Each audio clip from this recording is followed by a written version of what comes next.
আজকে আমাদের ভেক্টরের লাস্ট ভিডিও ক্লাস থিওরির, তো কিছু গাণিতিক সমস্যা সমাধান করানো যাবে। তো এখন আমাদের ভেক্টরের যে টপিকগুলো ছিল তার মধ্যে প্রায় সবই আমি কভার করে দিয়েছি। আজকে আমাদের লাস্ট টপিক আমি লিখে রেখেছি motion of a boat on a river. এটা আজকে আমরা পড়বো এবং দেখে নেবো এখান থেকে বেশ কিছু ভালো ভালো প্রবলেম আসে, কিছু প্রবলেম আলোচনা আজকে করবো। তো এছাড়াও এই অধ্যায়ে আমাদের একটা বিষয় এখনো বাকি থেকে গেছে, সেটা হচ্ছে প্রজেক্টাইল মোশন। তো তারপর আমরা প্রজেক্টাইল মোশন জায়গাটা আলোচনা করবো, ওটা একদম সেপারেট ভাবে করবো, কারণ ওটা কিন্তু খুবই গুরুত্বপূর্ণ। তো তোমরা ভালো করে বুঝে নাও, যারা আমার চ্যানেল ফলো করছো তারা দেখতে থাকো, এবং আমি এরপর গাণিতিক সমস্যা সমাধানের ভিডিও ক্লাস আপলোড করতে থাকবো, এই ধরনের ভিডিও। তো তোমরা দেখতে থাকো আর অবশ্যই জানাবে তোমাদের ক্লাসগুলো কেমন লাগছে। তো আমরা এখানে যেটা শিখবো, যখন কোনো একটা নৌকা নদী পারাপারের ক্ষেত্রে দুটো বিষয় আমরা জোর দেবো। একটা হচ্ছে মিনিমাম টাইমে, একটা হচ্ছে মিনিমাম ডিস্টেন্স কভার করে, ন্যূনতম সময়ে নদী পার হওয়া আর ন্যূনতম দূরত্ব অতিক্রম করে নদী পার হওয়া। ওকে, তো এই ধরো কোন একটা নদীর বেগ কতটা চওড়া নদীটা, সেটা হচ্ছে ডি ডিস্টেন্স। তো একজন সাঁতারু বা কোনো নৌকা চালক নদী পার হবেন। তো এইখানে ধরা আছে, আর এই অবস্থানটা হচ্ছে ইনিশিয়াল পজিশন এ। এখানে ধরে নিচ্ছি স্রোতের বেগ ইউ, স্রোতের বেগটা এদিকে ইউ, আর ব্যক্তির বেগকে আমরা ধরে নেব ভি। তাহলে আমরা এখানে ধরে নিচ্ছি কি স্রোতের বেগ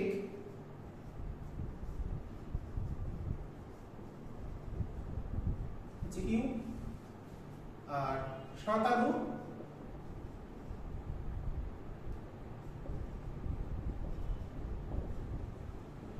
বেগ আমরা ধরে নিলাম হচ্ছে ভি। যে সাঁতার কাটবে বা যে নৌকা চালাবে বা মোশন অফ এ বোট বলেছে, নৌকার সাঁতারু বা নৌকার সাঁতারুর বেগ বা নৌকার বেগ। Velocity of river U and velocity of boat বা নৌকার বেগ হচ্ছে ডি। তো আমরা যেটা প্রথম করব সেটা হচ্ছে মিনিমাম টাইমে নদী পার হওয়া, মানে ন্যূনতম সময়ে নদী পার হতে হবে। মিনিমাম টাইমে নদী পার হতে গেলে সেখানে স্রোতের বেগের সাহায্য নিতে হবে। স্রোতের বেগকে যদি সাহায্য নেয়, সেক্ষেত্রে ন্যূনতম সময়ে নৌকাটি বা সাঁতারু নদী পার হতে পারবে। তো ন্যূনতম সময় যেতে গেলে এবং স্রোতের সাহায্য নিতে গেলে তাকে এমনভাবে সাঁতার কাটতে হবে যাতে করে সে স্রোতের সাহায্য পায়, স্রোতের বেগ তাকে ঠেলে নিয়ে চলে যায়। সে তো সবসময় স্রোতের বেগের জন্য সে কিছুটা এগিয়ে যাবে। তাহলে মিনিমাম টাইম, তাহলে প্রথম আমাদের টপিক ন্যূনতম সময় নদী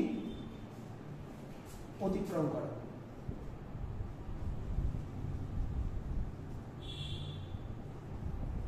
বা ন্যূনতম সময় নদী পার হওয়া।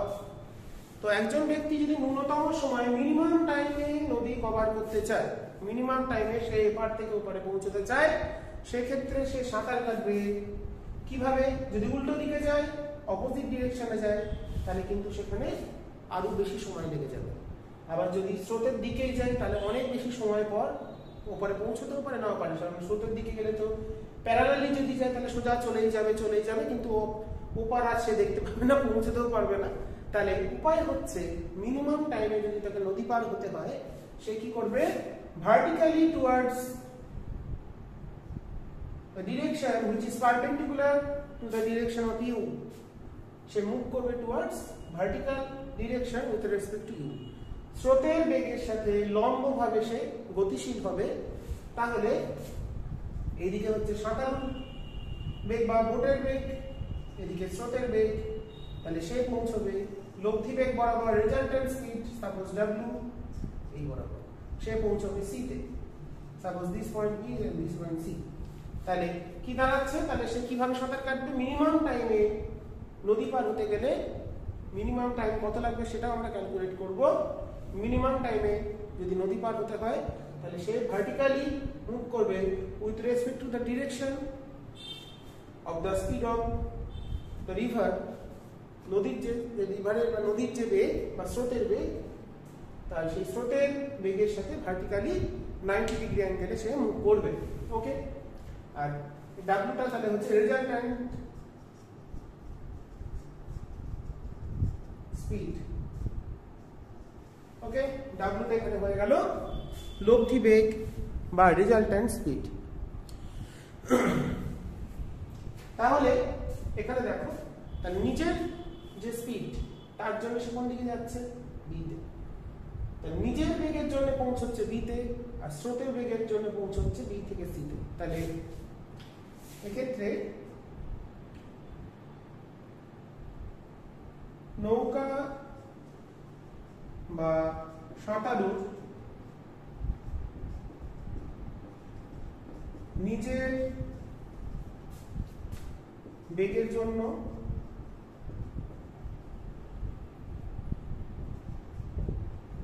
সরল এবি। সাপোজ মিনিমাম টাইমটা হচ্ছে টি, টি মিনিমাম, তাহলে এবি সমান কত হবে, then AB equals to V into T minimum. Okay, এখান থেকে আমরা টি মিনিমাম ক্যালকুলেট করতে পারি। আর স্রোতের জন্য সরল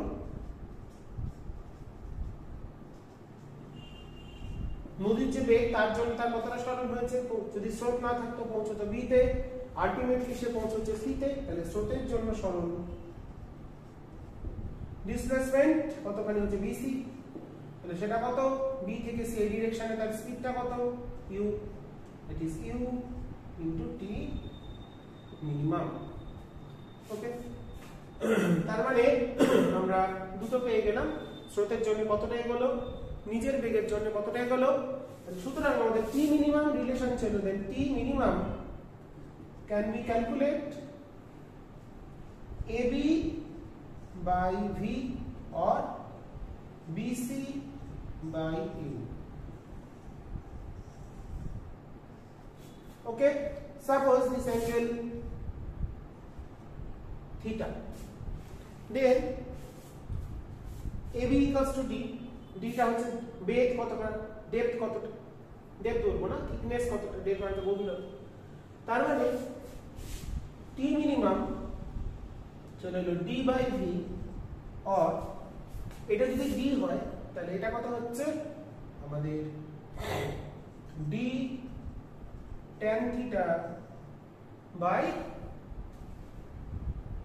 U. BC by AB equals to tan theta, কেন হলো এটা, BC by AB equals to tan theta, then BC equals to AB means D tan theta. Okay, তাহলে এইভাবে আমরা মিনিমাম টাইম টি মিনিমাম ক্যালকুলেট করতে পারছি, মিনিমাম টাইম কত লাগছে আর কভার করতে নদীটা, তার টোটাল ডিসপ্লেসমেন্ট,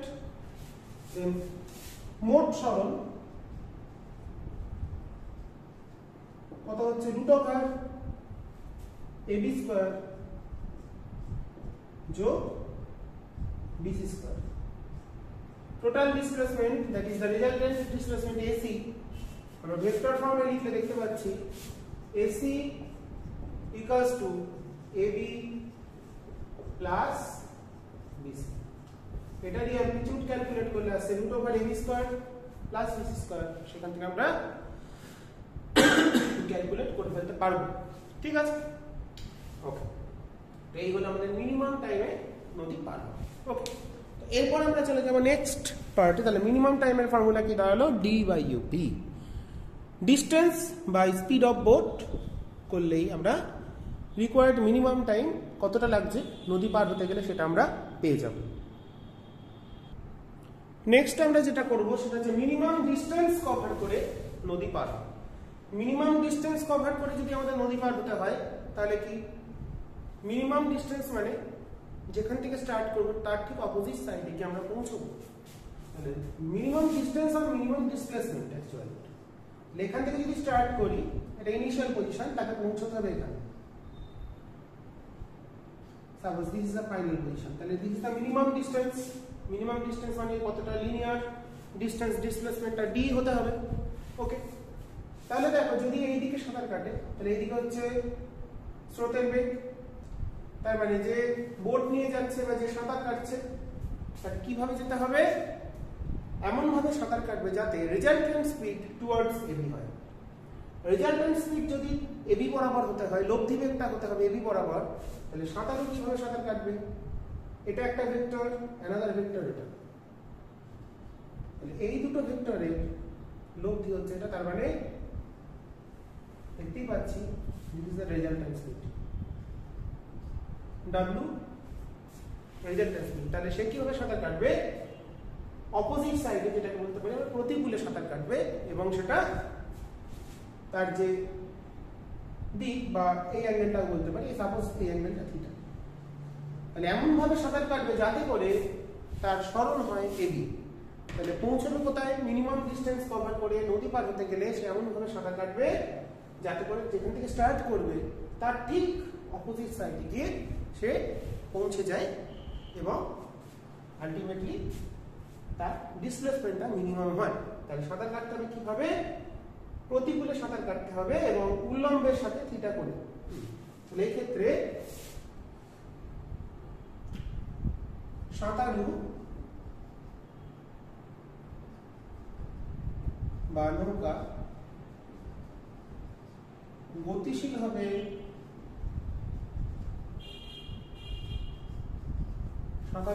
গতিশীল হবে স্রোতের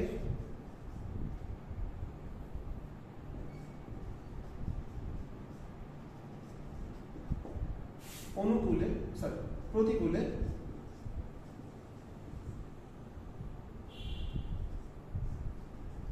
উল্লম্বের সাথে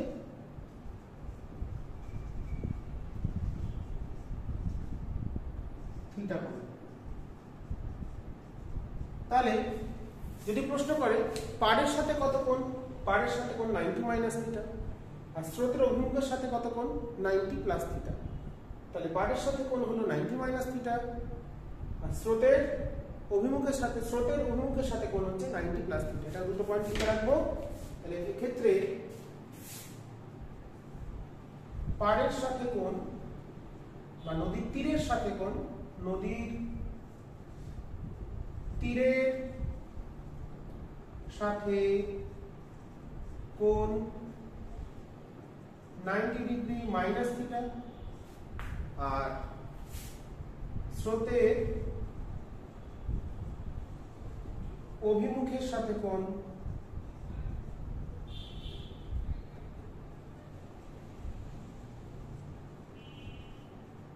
90 ডিগ্রি প্লাস থিটা। ওকে, তাহলে এই দুটো আমাদের খেয়াল রাখতে হবে, কার সাথে কত কোণ। আমরা যেখানে অ্যাঙ্গেলটা ধরে নিয়েছি এই জায়গাটা ভালো করে খেয়াল রাখতে হবে। তাহলে এবার দেখো, তাহলে এখানে আমাদের যেটা কি বার করতে হবে, তার কত অ্যাঙ্গেলে যাবে এবং তার কত টাইম লাগবে সেটাও ক্যালকুলেট করব। তাহলে এখানে এই ত্রিভুজে যদি এটা, তাহলে এটা ইউ, তাহলে আমরা এখান থেকে পাচ্ছি sin θ ইকুয়ালস টু আমাদের কত আসছে u বাই v। তাহলে কত অ্যাঙ্গেল হবে, sin inverse u by v। তাহলে এখান থেকে অ্যাঙ্গেলটাকে পেয়ে যাব। ওকে, আর টাইম যদি ক্যালকুলেট করতে হয় তাহলে এখানে কতটা ডিসটেন্স কভার করছে, net displacement equals to d। তাহলে তার এখান থেকে আমরা যদি w টা ক্যালকুলেট করি, এখানে তাহলে w টা কত আসছে আমরা দেখে নেব।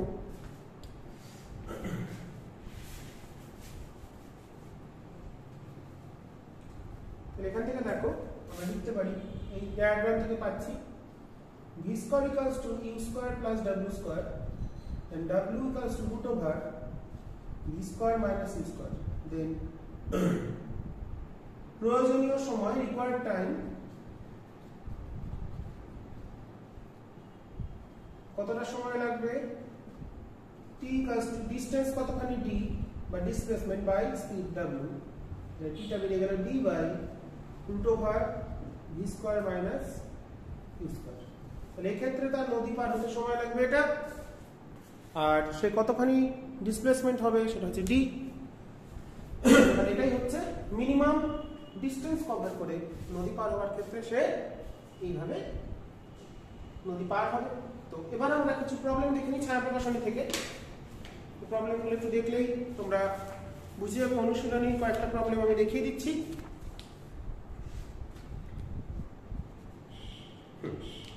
Set 3, problem set 3, question number 5। তাহলে থিওরি গুলো বোঝা গেল। এবার আমরা কিছু প্রবলেম দেখি।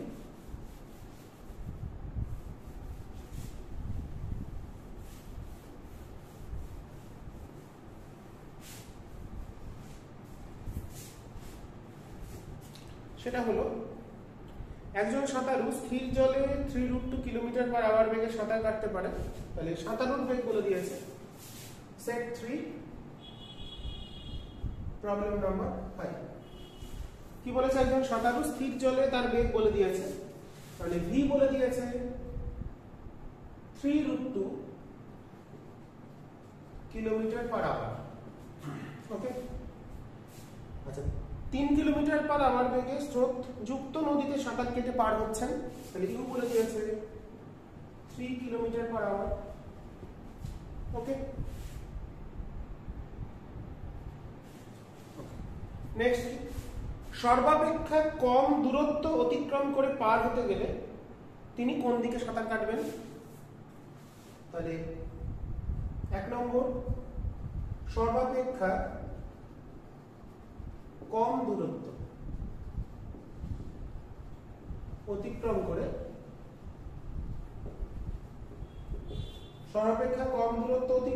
তিনি যদি অপর পারে পৌঁছতে চান সেক্ষেত্রে থিটা কত হয়?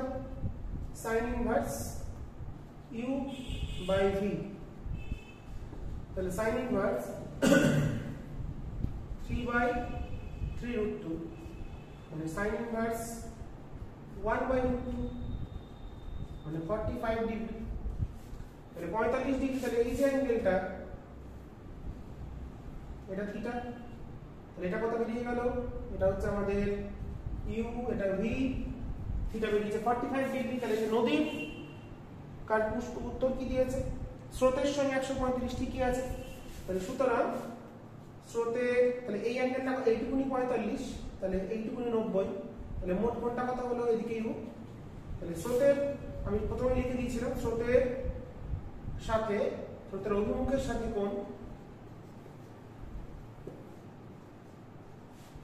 কোণ দাঁড়িয়ে গেল 90 প্লাস থিটা, মানে 90 প্লাস 45 মানে 135 ডিগ্রি হয়ে গেল। তাহলে ফার্স্ট পার্ট 1 কোশ্চেনটা হয়ে গেল। 2 নম্বর কি বলেছে? সর্বাপেক্ষা কম সময় নদী পার হতে গেলে কোন দিকে সাঁতার কাটবেন? উল্লম্ব দিকে সমকোণে সাঁতার কাটবেন। সেটা হচ্ছে 2 নম্বর। তাহলে হচ্ছে সর্বাপেক্ষা কম সময়ের ক্ষেত্রে, পুরো কথাই লিখছি না সময় নষ্ট করে, তাকে সাঁতার কাটতে হবে ইউ এর সাথে, মানে ইউ যেটা স্রোতের বেগের সাথে, স্রোতের অভিমুখের সাথে সমকোণ। আর কি জানতে চেয়েছে? সমকোণে সাঁতার কাটতে হবে। আর 2 নম্বর তার সঙ্গে দিয়েছে নদীর প্রস্থ 2 মিটার হলে সেক্ষেত্রে স্রোত তাকে কত দূরত্ব ভাসিয়ে নিয়ে যাবে? মানে হচ্ছে আমরা করেছিলাম এ বিসি যেটা বার করেছিলাম। তো সেক্ষেত্রে স্রোতে ভেসে যাবে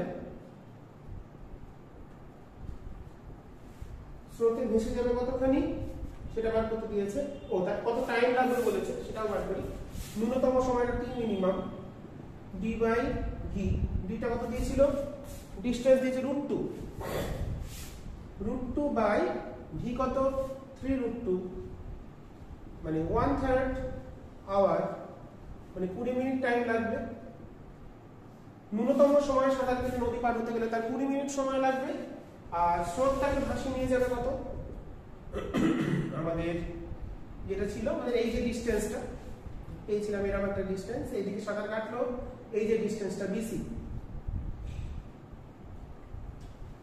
বিসিটা হচ্ছে আমাদের কত এখানে? সে হচ্ছে স্রোতটাকে কতটা ভাসিয়ে নিয়ে যাবে সেটা আমাদের বার করতে দিয়েছে। স্রোতের বেগ কত বলে দিয়েছে জানো? কত? 3। আর স্রোতের সময় লাগছে কত? 1/3। তাহলে 1, তাহলে স্রোতের বেগ কত? এদিকে 3। 3 কিলোমিটার/আওয়ার বেগে সে কত সময় যাচ্ছে? 3 ঘন্টা। তাহলে তাকে 1 কিলোমিটার স্রোত ভাসিয়ে নিয়ে যাবে, তাহলে স্রোতের জন্য সে 1 কিলোমিটার ভেসে যাবে। তো প্রবলেমটা আমরা কমপ্লিট করে ফেলেছি, এটাই এখানে প্রবলেম ছিল আমাদের। তোমরা দেখে নাও ঠিক করে কিভাবে হিসাব করা হলো প্রবলেমটা। ওকে, নেক্সট আমরা একটা প্রবলেম একটু দেখে নিই। Problem number set 2, problem number 7 and 8। ওকে, তোমরা ভালো করে দেখে নাও প্রবলেমটা। আচ্ছা, এরপর দেখো 7 নম্বর প্রবলেম। স্থির জলে একটি নৌকার বেগ বলে দিয়েছে √3। আচ্ছা, স্থির জলে একটি নৌকার বেগে √3 গুণ নিয়ে গুণ কোন নদীর স্রোতের বেগের দ্বিগুণ। আচ্ছা, স্থির জলে একটি নৌকার বেগের √3 গুণ, তাহলে √3 নৌকার বেগের √3 গুণ মানে √3v, সেটা কি বলে দিয়েছে? নদীর স্রোতের বেগের দ্বিগুণ, তাহলে 2u। তাহলে আমরা এখান থেকে একটা সম্পর্ক পেলাম, ইউটা হচ্ছে স্রোতের বেগ, ভি হলো নৌকার বেগ, আগেই বলে দিয়েছি। আচ্ছা, স্রোতের দিকের সঙ্গে কত কোণে সাঁতার কাটলে ন্যূনতম কম দূরত্বে সে যেতে পারবে, ন্যূনতম দূরত্ব অতিক্রম করে। তাহলে সূত্র কি? sin θ equals to sin inverse u by v, তাহলে sin inverse u by v, that is √3 by 2, that is 60 degree. সুতরাং স্রোতের অভিমুখের সাথে ন্যূনতম দূরত্ব অতিক্রমের ক্ষেত্রে এটা সূত্রই শিখেছি, আমি একবারে বসাচ্ছি। অভিমুখের সাথে কোণ, তাহলে কত হলো? 90 ডিগ্রি প্লাস থিটা, তাহলে 150 ডিগ্রি। তাহলে সেই স্রোতের অভিমুখের সাথে 150 ডিগ্রি কোণে সাঁতার কাটলে ন্যূনতম দূরত্ব অতিক্রম করে বিপরীত তীরে পৌঁছে যাবে। আচ্ছা, 8এরটা কি বলেছে? 8 নম্বর প্রবলেম।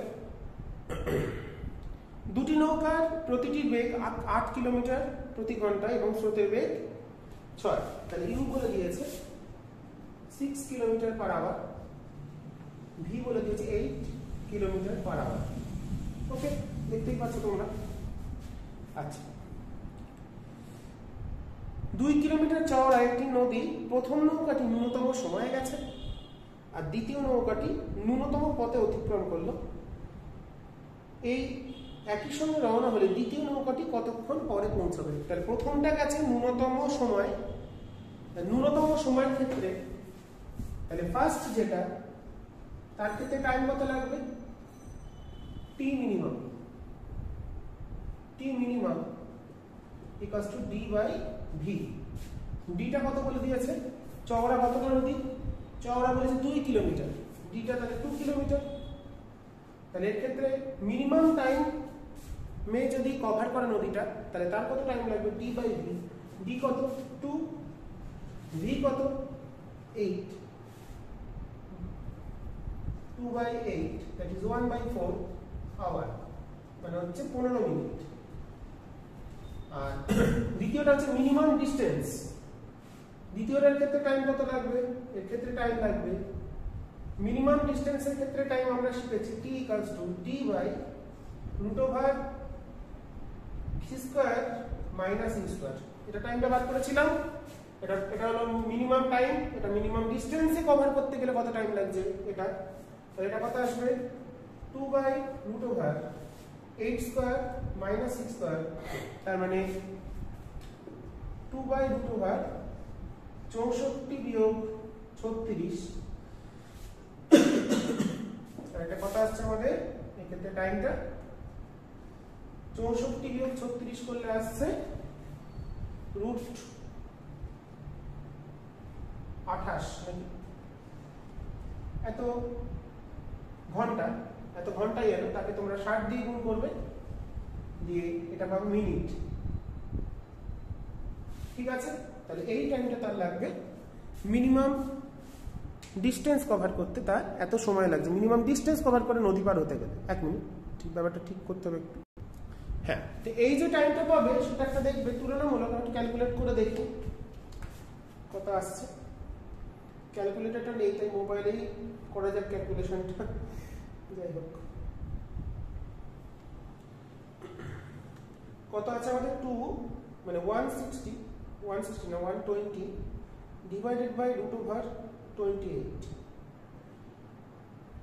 22.7 মিনিট। তাহলে প্রথমটা লেগেছে 15 মিনিট, পরেরটা লেগেছে 22.7 মিনিট। তাহলে টাইম ডিফারেন্স অতএব দ্বিতীয়টা কত পরে পৌঁছলো, অতএব সময় ব্যবধান এদের মধ্যে 22.7 মাইনাস 15 মানে 7.7 মিনিট। তাহলে 7.7 মিনিট পর দ্বিতীয় নৌকাটি পৌঁছবে, যেটা ন্যূনতম দূরত্ব অতিক্রম করে নদী পার হচ্ছিল। নেক্সট আমরা যেটা সলভ করব সেটা হচ্ছে problem number 10, set 2 problem number 10। নৌকার যে প্রবলেমগুলো আছে সেট 3 তে একটা ছিল সেটা করিয়ে দিলাম, সেট 2 গুলোও করিয়ে দিচ্ছি, তোমরা বাকিগুলো নিজেরা চেষ্টা করলেই পারবে। বলছে একটি মোটর চালিত নৌকা নদীর স্রোতের অনুকূলে, অনুকূলে মানে সাহায্যে যাচ্ছে, মানে স্রোত যেদিকে সেদিকেই যাচ্ছে, অনুকূলে একটি নির্দিষ্ট দূরত্ব 6 ঘন্টায় অতিক্রম করে। আবার ওই নৌকাটি স্রোতের প্রতিকূলে গিয়ে একই দূরত্ব 10 ঘন্টায় অতিক্রম করে। আচ্ছা, তার মানে তাহলে 10 স্রোত ও 10 ইউ হলো স্রোতের বেগ, স্রোতের বেগ, ভি হচ্ছে নৌকার বেগ,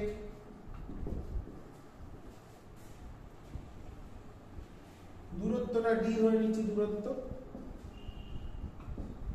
ডি দূরত্ব তাকে কভার করতে হবে।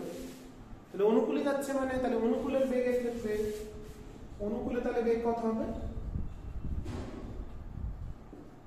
অনুকূলে বেগ দাঁড়াবে ভি প্লাস ইউ, আর প্রতিকূলে হচ্ছে ভি মাইনাস ইউ।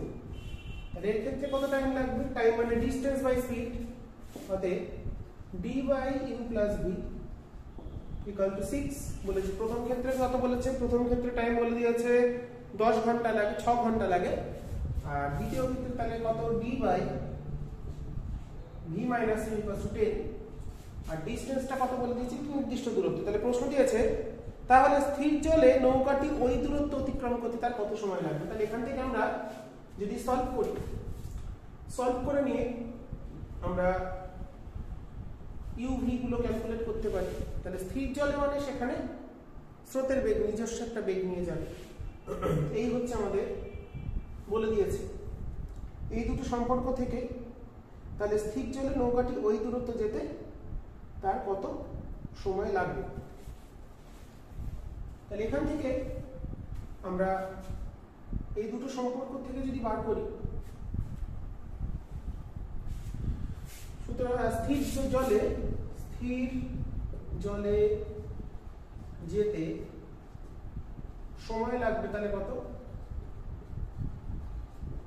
স্থির জল মানে শুধুমাত্র নিজের বেগের জন্য যাবে, ডি বাই তাহলে কত ভি, এটা আমাদের কত বার করতে হবে।